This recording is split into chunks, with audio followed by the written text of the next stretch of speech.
നമസ്കാരം, എസ് ക്രിയേറ്റീവിലേക്ക് സ്വാഗതം. ഞാനിവിടെ ഒരു വേർഡായിട്ടാണ് വന്നിട്ടുള്ളത്.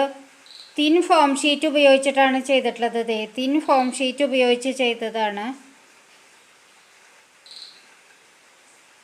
സാധാരണ തയ്യൽ മെഷീനിൽ സ്റ്റിച്ച് ചെയ്തിട്ടുള്ളതാണ്. വേസ്റ്റ് ക്ലോത്ത്സ് ആണ് ഉള്ളിലൊക്കെ വെച്ച് ഫില്ല് ചെയ്തിട്ടുള്ളത്. ബീക്കും നെക്കും ഒക്കെ ലെഗും ഒക്കെ ഡിസൈൻ ചെയ്തിട്ടുള്ളത് ഗ്ലിറ്റർ ഷീറ്റ് ഉപയോഗിച്ചിട്ടാണ്. സാധാരണ ഓർഡിനറി മെഷീനിൽ തന്നെ വെച്ച് സ്റ്റിച്ച് ചെയ്തെടുക്കാം. ഇത് വളരെ തിന്നായിട്ടുള്ളൊരു ഷീറ്റാണ്, കണ്ടോ, തിൻ ഷീറ്റാണ്. അപ്പോൾ വളരെ ശ്രദ്ധിച്ച് വേണം മെഷീനിൽ സ്റ്റിച്ച് ചെയ്തെടുക്കാനായിട്ട്.